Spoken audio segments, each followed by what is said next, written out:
मी विजया डोळे. नमस्कार, मी कल्पना मेढेकर. आम्ही आज ह्या आठवण या चॅनलसाठी मी आपल्याकडे आलेली आहे. आणि आत्ताच सौ ज्योती निंबाळकर यांनी आपल्याला संवाद साधलेला आपल्याशी की आठवण ह्या कशासाठी हव्या आहेत आपल्याला. या सगळ्यांचा आठवणीचा संग्रह आपल्याला करायचा आहे आणि तो संग्रह संपूर्ण झाला की आपल्याला ह्या चॅनलतर्फे प्रक्षेपित पण करायचा आहे आणि सगळ्या लोकांपर्यंत दूरपर्यंत पसरवायचं आहे आठवणी. त्या आठवणीतून अनेकांना वेगवेगळे मार्ग सापडतील किंवा त्यांचे जे अडलेले मार्ग सापडतील, एखाद्याला नवीन प्रोत्साहन मिळेल, काही होऊ शकेल. त्याची सुरुवात करत आहोत.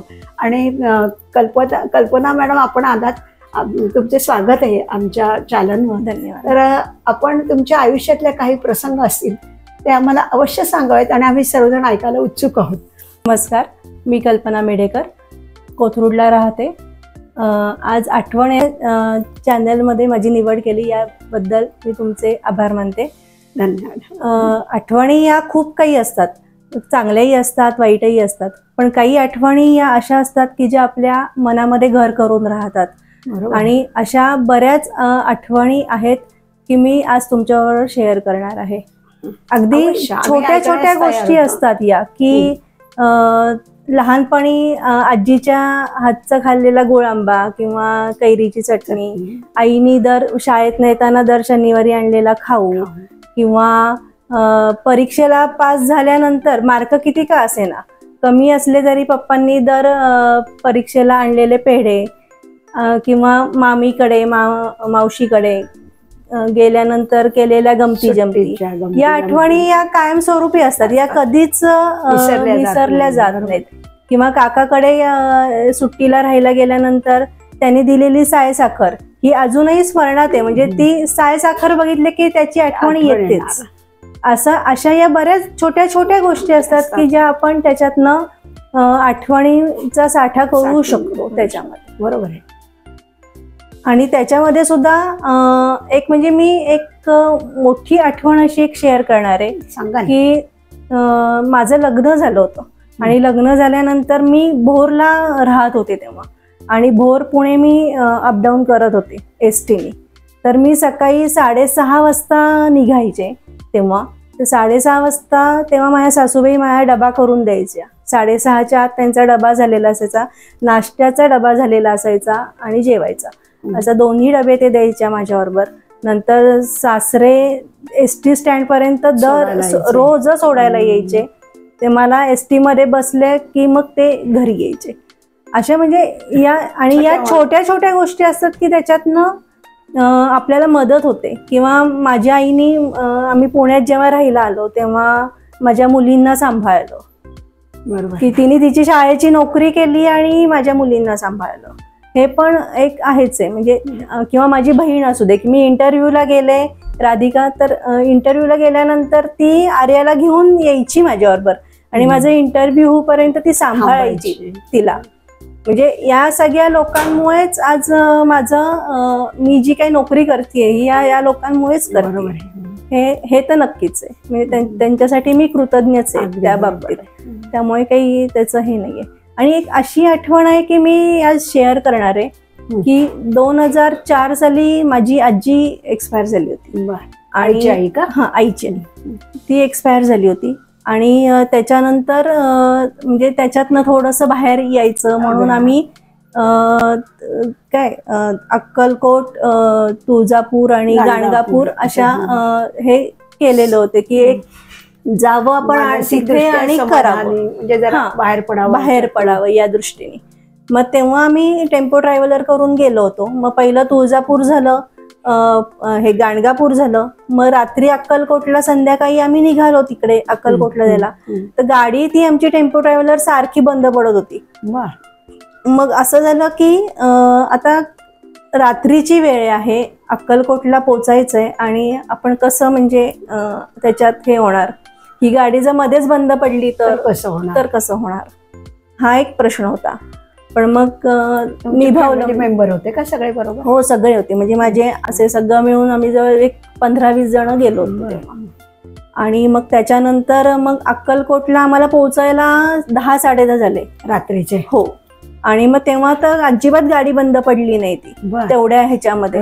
आणि जसं आम्ही पार्किंग मध्ये पोहोचलो तिथल्या तशी गाडी बंद पडली. म्हणजे तिथे पोहोचलो आणि गाडी बंद पडली. मग आम्ही बाहेरनच दर्शन घेतलं स्वामींचं आणि मग आम्ही भक्त निवास मध्ये राहायला आलो.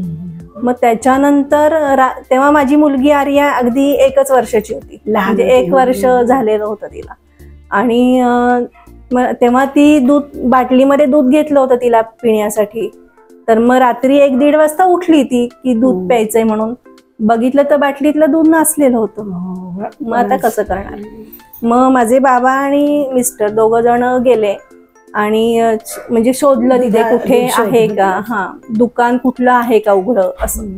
पण ते काही त्यांना मिळालं नाही.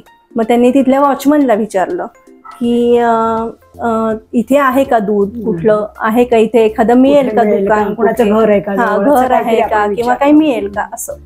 तर ते म्हणे आता तर इथे 1:30 वाजता तर कुठलंही हॉटेलही नाही, दुकानही नाही आणि काहीच नाही. आणि असं कोणाच्या घरात जाऊन कसं मागणार, हा पण एक प्रश्न असतो, संकोचतो माणूस. म्हणून मग तो शेवटी तेच म्हणले की माझा उपास असतो आज आणि माझ्या उपासाला मी कधीच हे करत नाही, मी दूध कधीच आजपर्यंत आणलेलं नाही, पण आज माझ्याकडे दूध आहे. कुणी त्या सिक्युरिटीने. अरे बापरे. की आजपर्यंत दूध कधीच मला मिळालं, म्हणजे मी आणलेलं नाही उपासाला, पण आज मला दूध दिलंय. कोणी दिलंय माहित नाही. मग त्यांनी त्या बाटलीमध्ये दूध दिलं भरून. आणि म्हणजे ही स्वामी समर्थच तुमच्या पाठीशी उभी राहिली. स्वामी समर्थांनीच हे माझे प्रश्न सोडवले होते तिथे सगळे. मोठी श्रद्धा. आपली श्रद्धा असली की. तेव्हा माझी श्रद्धा नव्हती एवढी, पण या घटनेपासून माझी श्रद्धा वाढली, हे मात्र नक्की. छान छान. कसे प्रसंग आपल्यावर येतात. हो. आणि त्याच्यात परमेश्वर आपल्याला कसा मदत करतो याचं एक उत्तम उदाहरण. बरोबर. अजून एक असं आहे की आत्ता म्हणजे लेटेस्ट मागच्या वर्षीच आम्ही गिरनारला जायचं होतं आम्हाला. म्हणजे माझी खूप इच्छा होती गिरनारला जाण्याची. आणि गिरनारला जायचं म्हणून आम्ही नोव्हेंबरमध्येच बुकिंग केलं. जानेवारीत जायचं होतं गिरनारला त्या हिशोबाने. आणि नंतर असं झालं की काहीतरी अडचणी आल्या. म्हणजे 26 जानेवारीला जायचं होतं आम्हाला गिरनारला आणि 20-22 तारखेला सासूबाईंना हॉस्पिटलमध्ये ऍडमिट करायला लागलं, निमोनिया झाला म्हणून. मग ते 4 दिवस म्हणजे आता हॉस्पिटलमधनं जर आलंच नाही तर मग जाणार कसं असा प्रश्न. मग आदल्या दिवशीच हॉस्पिटलमधनं सोडलं त्यांना. मग त्यांचा इथे राहण्याचा प्रश्न होता. मग माझी मुलगी थांबली त्यांच्याबरोबर की मी थांबते तुम्ही जा म्हणून. मग आम्ही तेव्हा पण असेच 10-15 जण गिरनारला गेलो. घरचे सगळे कुटुंब. 10,000 पायऱ्या आहेत. बापरे. गिरनार एवढं सगळं चढलं. बापरे. हो. ऍक्च्युली तिथे रोपवे आहे, पण रोपवे आम्ही गेलो गुरुवारी रात्री 8च्या गाडीने आम्ही गेलो. आम्ही शुक्रवारी तिथे 3 वाजता वगैरे पोहोचलो असेल, 4 वाजता. मग सगळं आवरून वगैरे. मग तिथे गेल्यानंतर असं कळलं की रोपवेच बंद आहे, कारण वातावरण पूर्ण खराब आहे आणि सोसाट्याचा वारा आहे. वातावरण म्हणजे रोपवे नाहीच चालू शकत. रोपवे 4 दिवस बंदच आहे. मग आता आमच्याकडे तर पर्यायच नाही काही. आता करणार काय की जायचं तर एक तर 10,000 पायऱ्या चढणं, 10,000 उतरणं तरच होणार. आणि आमचं असं प्लॅनिंग होतं की आमची शनिवारी परत दुपारी 12ची ट्रेन होती. म्हणजे शुक्रवारी 4ला आम्ही पोहोचलेलो. 10,000 पायऱ्या चढून 10,000 पायऱ्या उतरून परत 12ची ट्रेन पकडणं शक्य नव्हतं. म्हणजे रोपवेच्या हिशोबाने आम्ही ते धरलेलं होतं डोक्यामध्ये की होईल ते. या हिशोबाने गडबड झाली. रोपवेमुळे गडबड झाली सगळी. मग आम्ही तरी आवरलं आणि 6 वाजता आम्ही सुरुवात पण केली चढायला. सकाळी 6 वाजता नाही संध्याकाळी. म्हणजे 4ला पोहोचलो आम्ही आणि लगेच 6ला सुरुवात पण केली निघायला. मग तिथे नमस्कार करून आम्ही चढायला सुरुवात केली. 10 वाजेपर्यंत आमच्या फक्त 3,500 पायऱ्या चढून झाल्या होत्या. बापरे. आणि मग मला गुडघ्याचा प्रॉब्लेम होता तेव्हा खूप. म्हणजे मला चालायला खूप प्रॉब्लेम येत होता. मग आम्ही थांबलो एका ठिकाणी. पण आमच्याबरोबर असले म्हणजे माझा भाऊ, वडील, काका, दीर आणि हे ते सगळेजण ते म्हणले आम्ही काय थांबणार नाही, आम्ही आमचं जातो, आम्ही बाहेरनच दर्शन घेतो आणि आम्ही रिटर्न येतो. पण माझी इच्छा होते की बाहेरनं दर्शन नाही घ्यायचंय, आपल्याला आरती घ्यायची आहे, दर्शन प्रॉपर घ्यायचंय आणि यायचंय. मग आम्ही म्हटलं की ठीक आहे, त्या 12ची ट्रेन चुकली तरी चालेल, आपल्याला काही इश्यू नाहीये, आपण मग बसनी जाऊया, पण दर्शन घेऊनच जायचं असं. मग आम्ही तिथे 10 वाजता एका ठिकाणी जागा मिळाली आम्हाला, कुठे जागा नाहीये तिथे राहण्यासाठी, पण आम्हाला मिळाली ती जागा.